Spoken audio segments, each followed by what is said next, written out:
Hey, welcome back.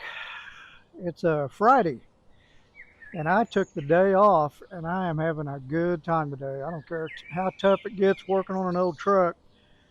It beats being at work any day of the week. I just got all my front end pieces in and my shackle drop for the rear. I'm going to lower it down a little bit. I'm not going to go down like some of these guys and slam the truck, even though I think it looks cool. I'm too damn old for that. I'm using the cherry picker because it's convenient to hold the front end up off the ground. While I was off camera, I took off the steering arm. I took the steering box off. I'm going to replace the pitman arm and steering arm and the steering box. I'm going to use one of those, I think it's a Borgeson quick ratio steering box. And I'm going to replace this column portion right here too and get rid of that rag joint. I spent 3 or 4 days and completely cleaned, sanded, and coated the frame and even under the cab. I went all the way to the firewall. So from the firewall forward is all I've got left to do as far as trying to restore the frame to a nice clean product. I even coated the rear end and everything. So I didn't do the shocks, of course, because I'm going to replace them. And then I've got a lowering kit for this rear end that came yesterday that's over there in my pile of stuff. And I'll get to this after the fact because I'm putting 2-inch drop spindles on this and I want to see what the front looks like first.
All right, so my drop spindles didn't show up.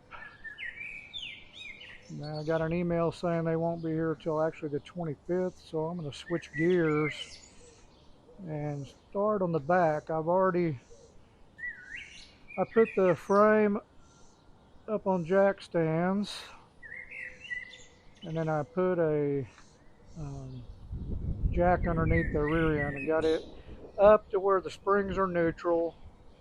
Got this first set of bolts out, and this here, set this down here where you can see it. This is the hanger for my drop kit for the rear, and it replaces this one right here. So if I set them side by side, you can see that there's significant difference in the lift on that. and I'm going to have to grind these off. There's actually 6 rivets holding this thing on. Do the same on the other side and try to not get on the gas tank vent there. But I'm going to work on trying to get that off. I probably won't put you through the process of me doing that. I'm just going to use my grinder and cutting wheel and try to grind those off and drive those rivets out, and then I'll get right back with you once I get to that point, and we'll see where it goes from there.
That really wasn't as bad as I thought it was going to be. I was kind of dreading it, to be honest with you.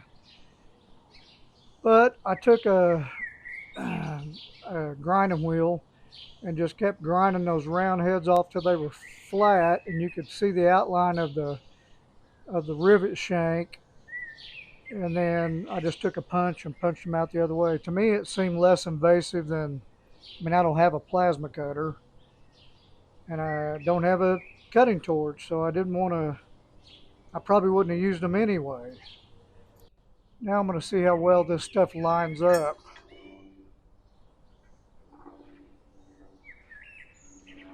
And I can tell you right away, I'm going to have to take my drill real quick and enlarge those holes just a little bit. These bolts are just a little big to fit through there.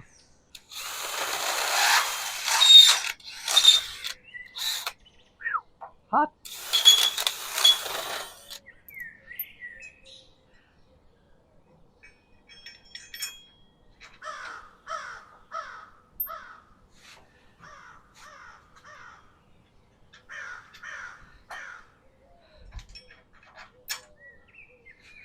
Now let me get the rest of these put in. I'll bring you back with the final countdown here when we get this first piece put on. Alright guys, there's the finished product on the driver's side. And as you can see, the previous hanger was sitting just barely above that knuckle on the leaf springs. This is wider than my hand. I can put my whole hand through there and still got a ½ inch above. So this is probably, I don't know, 5 inches. And now we're going to flip over to the other side of the frame and go through the same process. And I was going to tell you also real quick that I've got the 52-inch springs. If you had the 56-inch springs, then you'll have to actually do a little bit of cutting on one of your bed supports on each side to notch out so that this, once you put the extension on there, doesn't hit and rub and screw your bed up. How you can tell that you've got the 52s or the 56s, the 52-inch hangers will be quite a ways forward from the back of the frame. The 56s will be, there's this hole and this hole, and if you look right there, there's a hole there and a hole here. The 56s will be positioned back this way to where your like 10 inches from the rear of the frame. That means you've got the 56s and you'll have to plan on notching your bed. Useless information, but might come in handy for you. Let's get on that other side. All right, so I got all the rivets ground off flush with the actual bracket itself, and I'm saving these brackets. I mean, I could haul another project in here one of these days that has one that's bent or rusted out or something. I can reuse them. That's why I wanted to be as non-invasive as possible. Once you get these ground flush, I have found that putting it on the inside edge and driving down causes it, for whatever reason, to pop off there a little easier.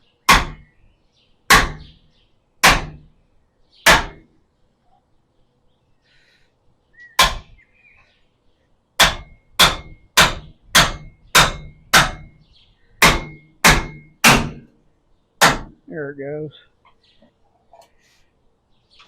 She's off. I'm gonna punch these rivets out the back side, clean this up and throw a little paint on it and let it dry for a few minutes, and then we'll put this other side on. Now it's time to jack this up into place. I got my impact, my wrench. I took these bolts and set them in a vise, clamped down on the bolt head, went over this with a brush and cleaned these all up, cleaned the threads so that's nice and clean. I'm going to take my grease and not overdo it, but I'm going to coat the insides of this so maybe that'll slide up in there a little easier. I'm going to put a pretty good sized blob in the hole where the bolt goes and grease all the way around this edge on both sides.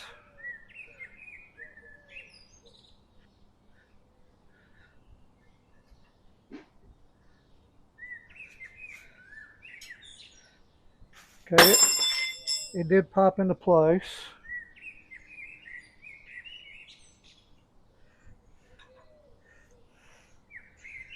I'm going to have to get a little screwdriver or a dowel, try to finagle this thing into place. It's not exactly lined up with the hole. Let's try this again. I had forgotten to take the rear shocks off, and I knew I was going to have to put shock extensions on this anyway. I just forgot about it, and that shock compression I think was screwing with this, wanting to line up properly for these holes. At least I hope that's what it was.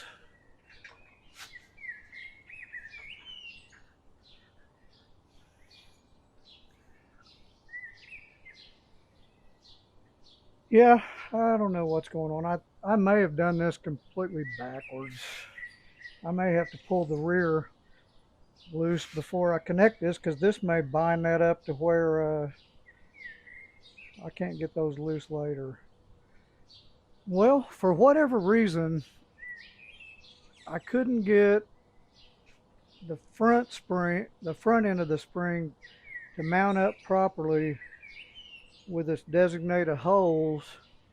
So on a whim, off camera, I took this rear shackle off and went ahead and put the new one on. I didn't want to put that on film in case something catastrophic happened, even though I know a lot of people watch the videos for the crashes.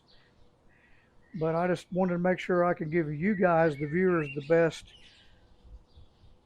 summation of all this. So I'm going to take this loose. The spring's going to pop up. I'm going to tilt the front end up and get the bolt through and put the nut on, but not tight. That's what I did on the other side. Then I'm going to go ahead and put the new shackle on and put it in its spot. I hope it goes as smooth as the other side did. We'll find out. I'm going to assume you're going to want to put the tailpiece on first from everything I'm seeing.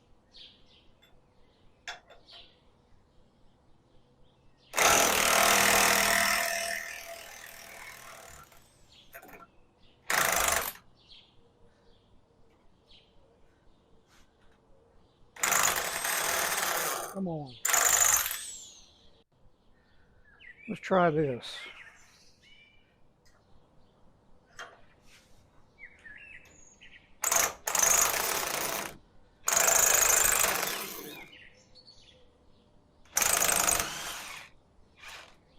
All right. All right, that's free. I'm going to run over there and jack up a little bit and see if I can get this front bolt back in. I'll be right back with you.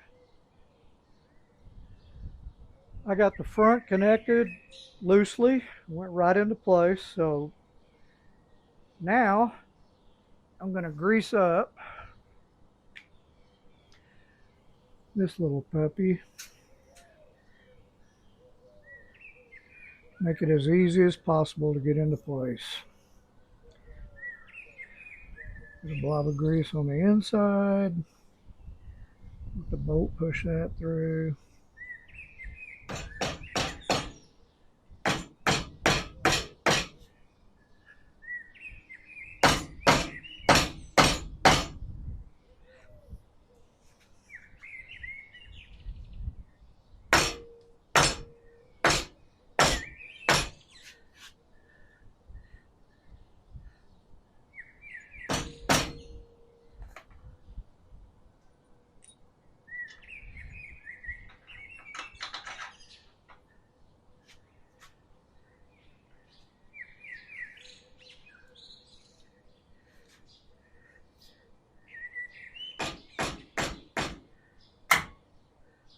Bingo!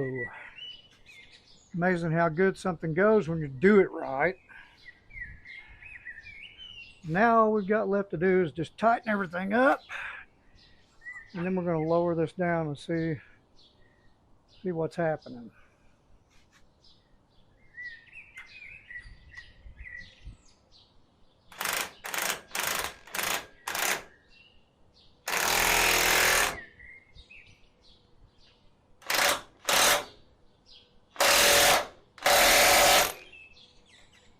That's another thing off the list. I'm going to clean this stuff up and lower it down, and we'll take a look and see what kind of damage I did.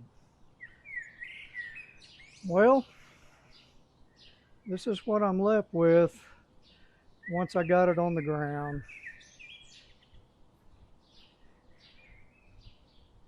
It lowered it pretty significantly.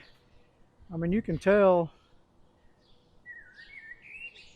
that I'm riding quite a bit uphill right now, but keep in mind those are they're 16-inch wheels, and I think those are 30-inch mud and snows. So and I think those on the back are like 255. So I think it'll level it out. I'm more worried that it's going to sit a little bit downhill in the front. I hope that's not the case. But anyway, it looks a whole lot better than it did when I first drug it home. I promise you that. So I have found that getting this grease cap off, sometimes if you take it nice and easy, you can put a pair of channel locks like this and just don't bite down enough that you hurt it. In my instance, I'm getting new rotors and wheel bearing assembly and everything, and it comes with new caps, so I don't care. But if you choose to do this and then save your grease caps, you don't have to put a lot of pressure. Just try to get a little bit of a bite, and if you'll move this,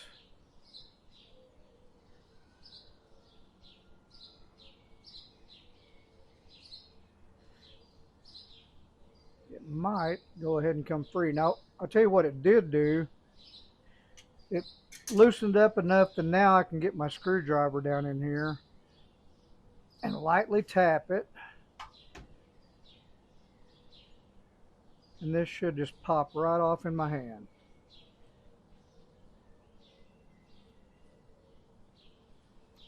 Easy as that. I've got to grab my needle nose and my side cutters, because The first thing that's got to come off here is this cotter pin. And you know, you can take your needle nose and stick it down in there and pry. I have found you put your side cutters on there and just don't clamp down enough to cut through it, and use that to pry. You can go both directions with it. And this is so much faster and better. That cotter pin just comes right out. Sometimes this nut is not over tight. This one is pretty snug. I'm going to grab a socket and get that loose, and then we'll carry on with the rest of this. Now I've got a 1/2 inch and a 3/8 and a 1/4 inch impact and all that stuff. But keep in mind, guys, I'm older than most of y'all, and I built my tool supplies up over a long stretch of time. I'm going to do this the old-fashioned way just to show you that you can do this stuff with just simple tools. But I will tell you, I bought a front wheel socket set in the 1/2 inch from Harbor Freight. They're pretty cheap. If you're going to do much work on trucks on a regular basis, you've got to have one of these. This is probably actually a 28 or even a 26, but this I think will work just to get this loose. And it did. It was just a little bit snug. They don't usually crank these down super tight. So you can do this with hand tools just as easy as you can anything else. And it's good for your arms. Once you get that nut off, there's a washer behind that.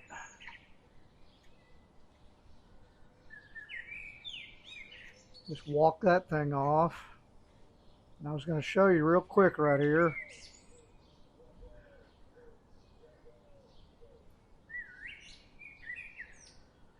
This washer has a little knuckle on it right there that rides on the shaft right here in this little slot on the threaded bolt there, or threaded shank.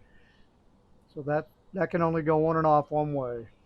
Just keep that in mind. I'm thinking you may be able to slide this whole thing off, and you can. There's the first bearing. There's the outer bearing. The rest of this should all come off in one shot. And I usually just leave that stuff in there. So now we got the rotor off. And the next step in this process, and I'm going nice and slow, and I'm doing this for newbies. We're going to take this dust shield off. There should be 3 bolts, one here, one here, and one here, and I believe those are 1/2 inch. For the sake of making the process a little faster when I can, I'm going to go ahead and use the fancy stuff, but you could do this with a regular ratchet and socket.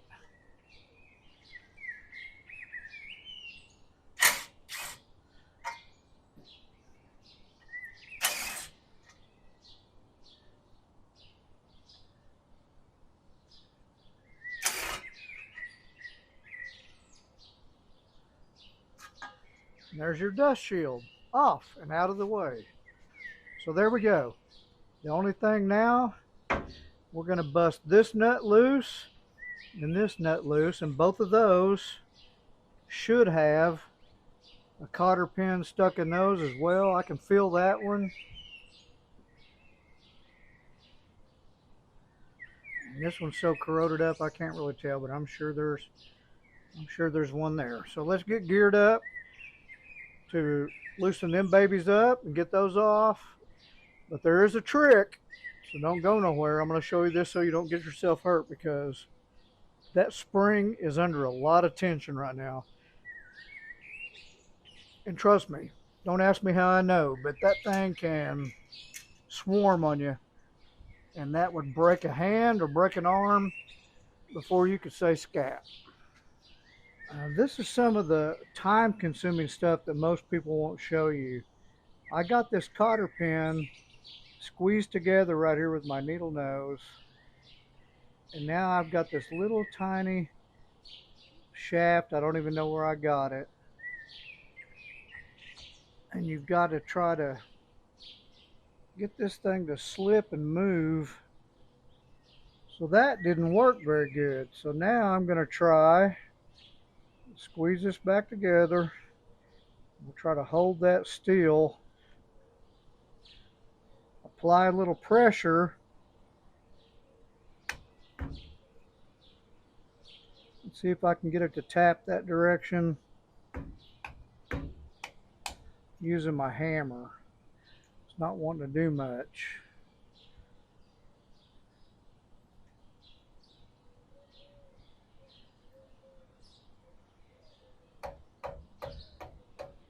There, I was beating it from the back.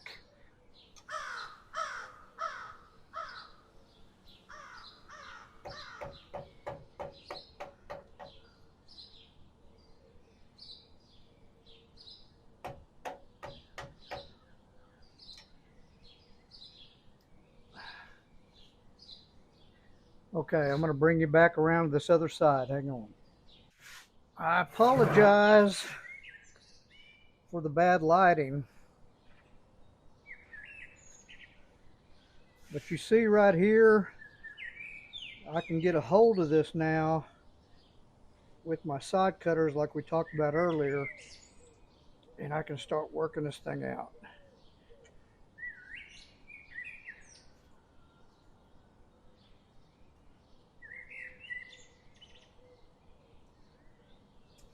And that's some of the stuff you go through just trying to get to this stuff. I just wanted to show you the real world. A lot of YouTubers, they won't go into the grand detail of stuff, and some newbie will get to looking at this going, how do I get this cotter pin out of there? Well, there's always more than one way to skin a cat. You just have to stick with it. Now we're going to go ahead and pull this nut. I'm going to do the same thing up here, but I won't put you through that twice. Then we'll get these nuts loosened up, but not taken completely off. I got the bottom one loose, but the nut is still on. This one, I finally got the cotter pin out. Doing the same process that I did on the lower one. This one is a 7/8 up here.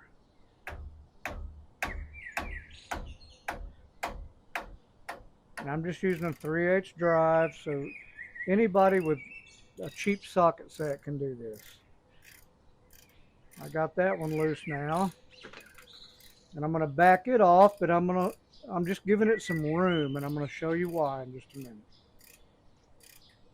I'm not going to take it completely off.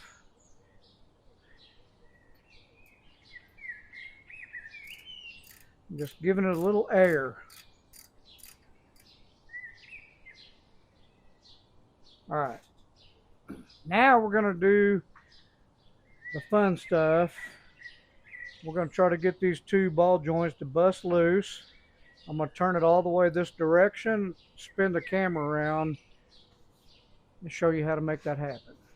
And now we're going to bang on the piss out of it right here and right there. See if we can get it to bust loose.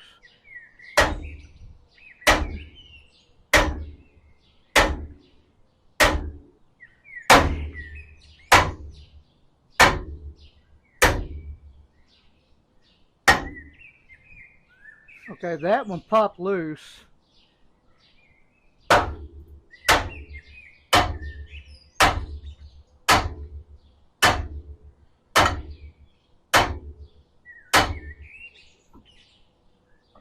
This one may take a little extra manipulation.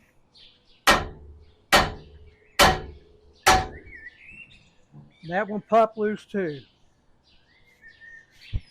You're not going to damage anything by doing that. It's just part of the process. And now we take, I've got my jack up underneath there. Now we can take these nuts the rest of the way off. Hopefully this thing won't explode. and is almost always the case, and this drives me nuts. I got to put a pair of channel locks or something underneath here to grip that shaft because the whole bolt and everything's just spinning.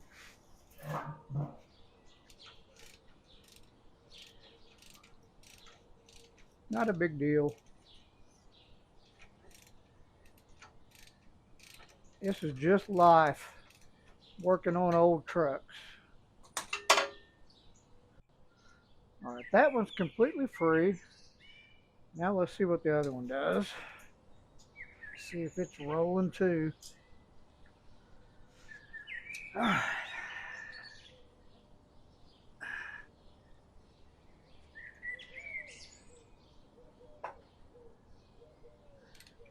And thank goodness that one's not turning. So maybe we can get this stupid thing apart. Ooh, that kind of scared me a little bit, believe it or not. It didn't move much though. All right, so we got both our castle nuts off. Spindle's completely free. Now I'm going to let just the pressure off on this. Let this thing just lower down nice and easy. Now lock it back in place. Sorry.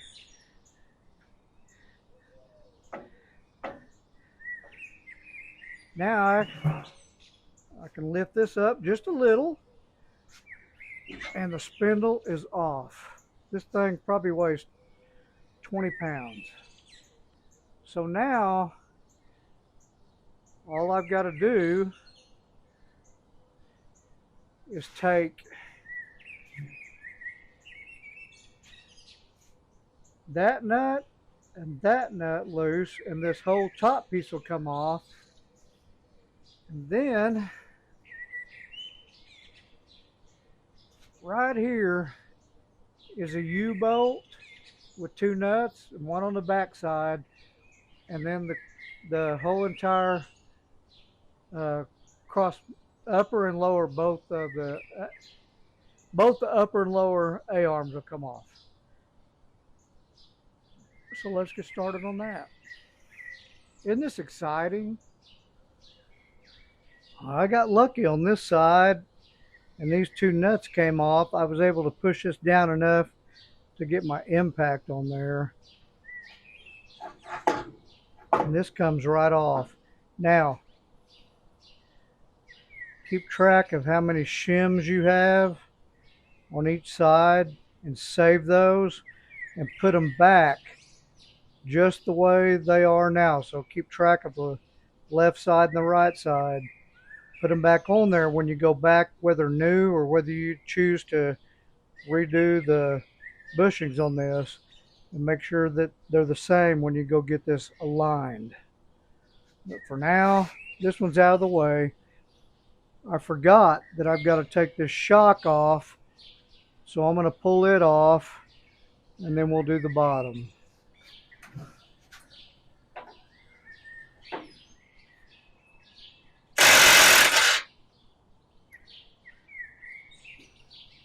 I don't know why there's so many washers on that one.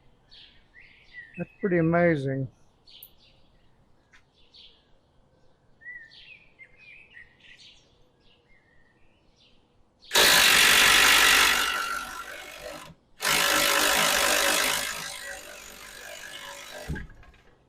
There you go. That spring just almost killed me. But that's kind of cool in a way because now the spring is free.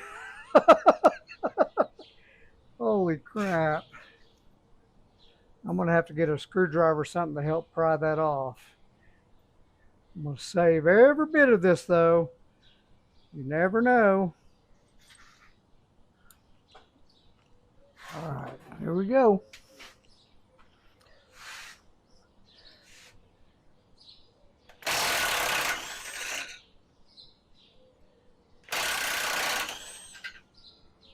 Two down, two to go.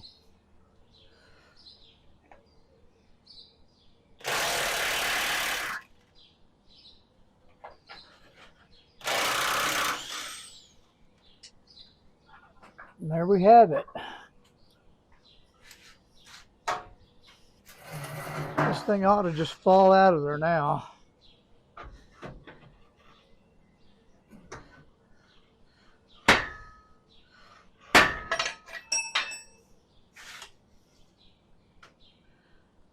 A few good swipes of the hammer, and we got this baby out. That's it. We're free. This morning, we're getting ready to get started on the final leg of this. I've got Hagar parked right up here close to the shop for a reason. My wife is so precious, but I know that she's starting to show some apprehension of how big a mess I've made, and I'm trying to keep this as hidden as possible. All of my stuff came in. I've got my rotors, my right and left brake calipers, and pads. I've got my wheel bearings, brake lines, and both of my lower control arms. So we're going to finally be able to buckle all this up. I got my tools out and ready to go. We're getting ready to get started on this. All right, I got the lower arm taken out of the plastic, and these things are not just super heavy, but they are a little awkward. We're going to try something. Could be good, or it could just be a colossal mistake.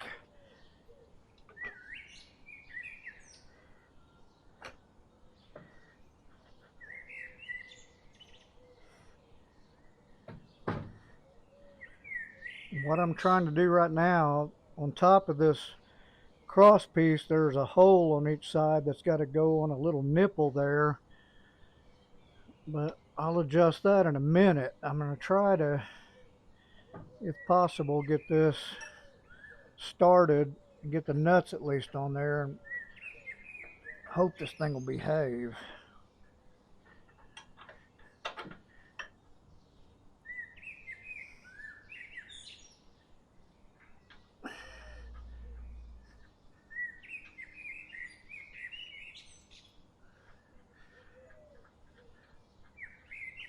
All right, there's one.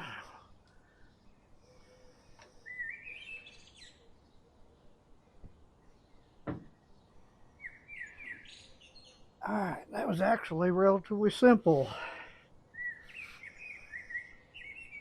Let me reposition this jack, and we'll go ahead and try to stab those up there like they go. Now I can feel that it's in that dimple. All right, I think that's set in there.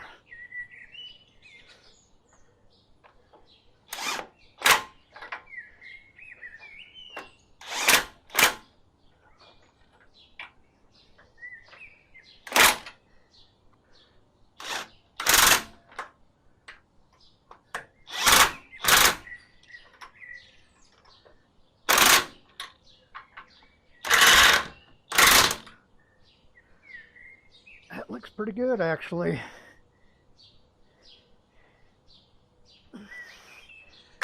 Tighten her down.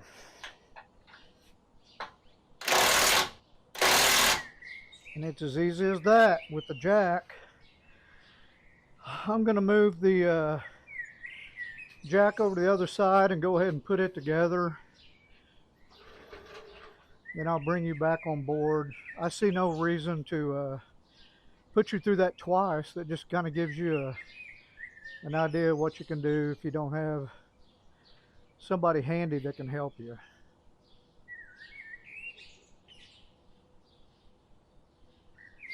I've been doinking with this for a couple of hours because I needed to compress the springs in order to get my spindle on.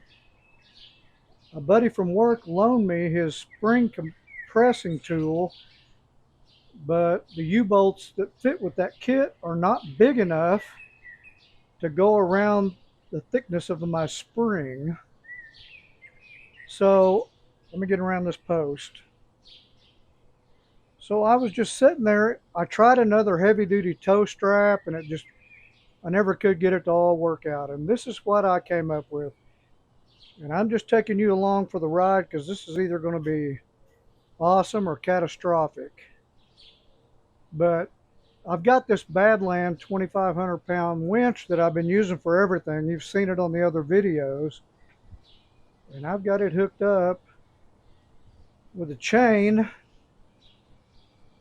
around the upper cross member or the upper A-arm. It's sitting nice and solid. The upper A-arm is compressed down to its lowest point, so from here on out, it's going to be pulling the lower cross arm up, and I'm hoping that I can get my spindle set, and I'm going to take you along for the ride just in case. I went ahead and set my spindle on the lower part of the control arm. Now I'm going to ease this up, and then I'm going to take the jack up with it as I go in case it springs, but if it does, it's just going to lift the left side of my truck up, probably.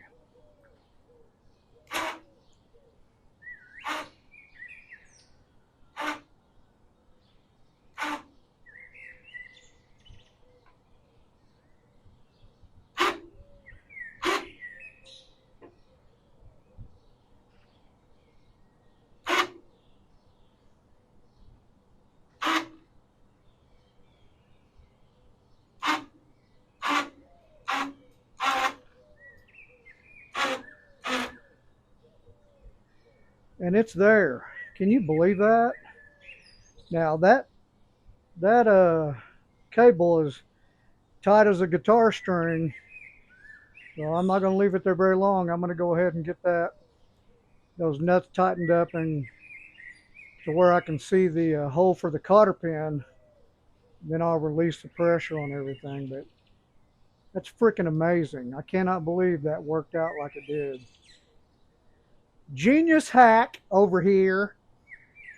Anyway, something for you to think about if you're a one-man band like I am. Let me get this all set. I'll bring you right in when I get ready to release the pressure in a minute. All right, I've got everything disconnected from this left side where I just got through showing you the spring compressor genius hack that I had. Everything looks good. That bracket didn't scratch anything up real bad or anything. It worked great. That worked like a charm. That alone was worth tuning in here for. Come on, guys. That worked great. Now, just to recap, in case you guys ever find yourself in a position like this, everybody knows I'm a big fan of these Badland winches, and I named this one Wilson after Tom Hanks on the movie Castaway, where he loved his soccer ball so much that he cried when it floated away. This thing is my little buddy. While I was at Harbor Freight, I went ahead and bought this bracket, which turned out to be way too big. So I didn't think I was going to be able to use it and actually tossed it over in the scrap pile. But this, and I forget what these are called, a Fairway or Fairlink.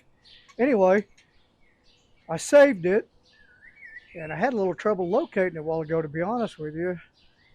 And I had this idea. I was like, why can't I somehow use the winch to compress that spring? I know that the winch can handle the tension.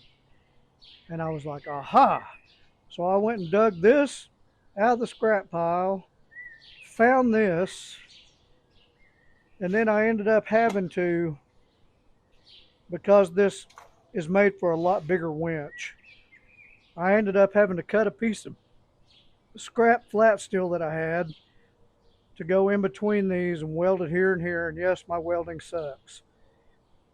And then I drilled holes in this flat piece and in the front to match the mounting holes that were already on the winch bracket itself.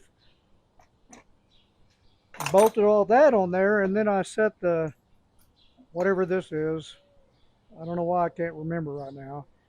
I set that against the bracket, sanded the flat disc the paint off and welded it here, here, and on the bottom.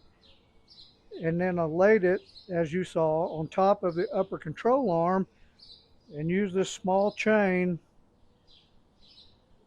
and went around the cross member on each side at the top, because those brackets and bolts are so heavy duty, I didn't think I was going to have any problem with it.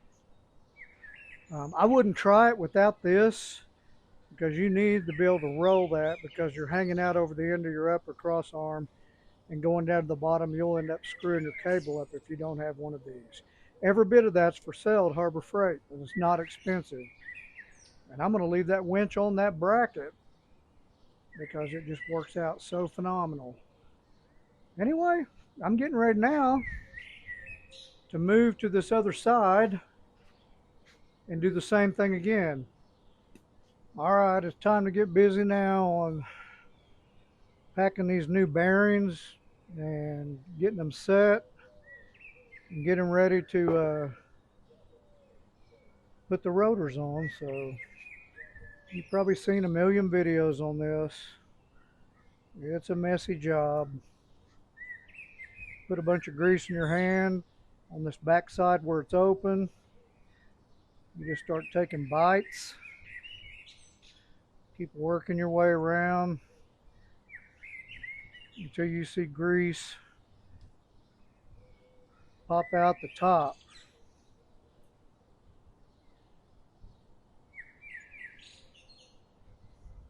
And now we drop in this rear seal.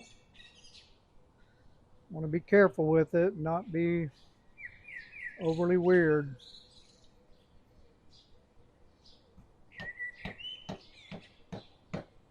You want it just flush.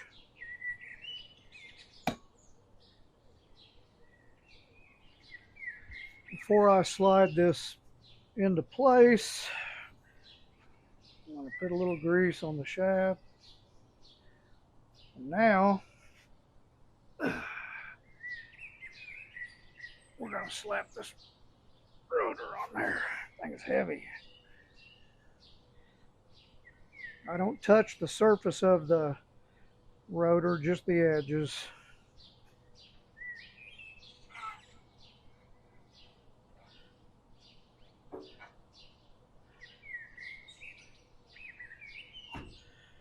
And that's sitting in place now. So next we're going to put the small bearing, the washer, and the nut with the cotter pin, and the dust cap. Okay, I slid the other washer in. You know, they're tapered, so you put the small side facing in. Now I got to put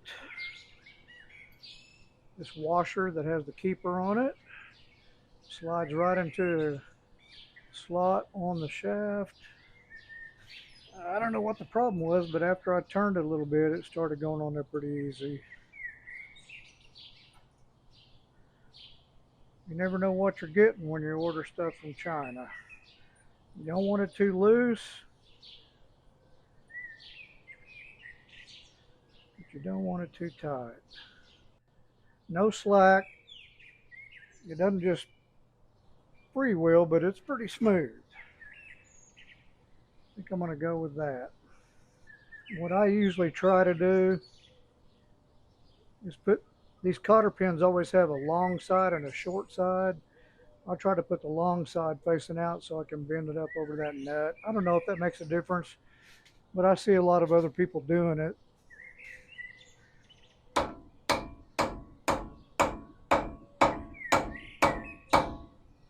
That's one side down, one side to go. I'm not going to put you through the same torture. Just when I get it finished up, I'll bring you back in. We'll see where we're at. It's time for brakes.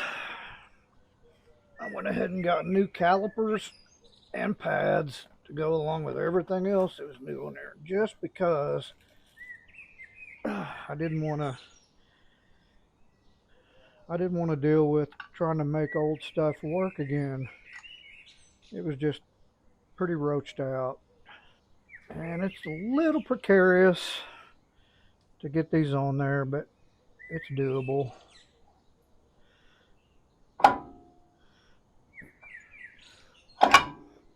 Once you get that on there, one at a time, you line your pins up, slide it through, make sure it travels all the way in. Once you get that ran in, you know, hand tight,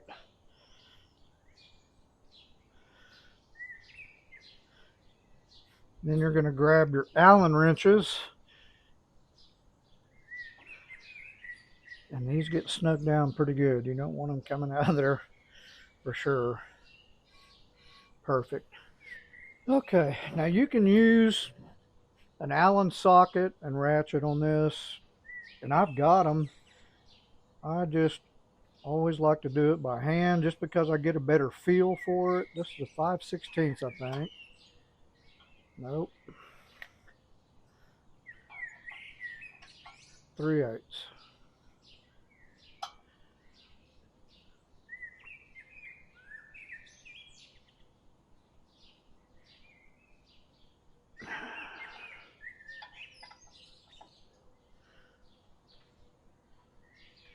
All right, we got that. That's it. I'm going to put the brake line on in a minute, but first I'm going to go knock out that other side. Like I always do, I'll show you on one side, then I'll just go knock the other one out. Then we're going to come back on this side and put the brake line on, and then we're going to call this good. All right, so I'm sorry for the poor lighting today. It's really cloudy, and I'm doing the best I can with what lighting I have. I'm going to go ahead and slap the wheels back on this now and get it setting on its stance so I can see what it looks like with the front drop and the rear drop in place to see if it leveled it out like I hope it did. And then we're going to call it a wrap here for this particular segment. Bear with me. Let me get everything on here and get it down. Then I'll show you the final product of what the lowering kit did for me. Okay? Well, let's take a little walk over here. I got this thing on the ground and it lowered it significantly. I'm using my standard springs, and all I did was put 2-inch drop spindles on there, 2 or 2.5, I can't remember. That thing's pretty low to the ground, and that's without the weight of the engine on it, so that's as low as I want to go. If you look at it from the side,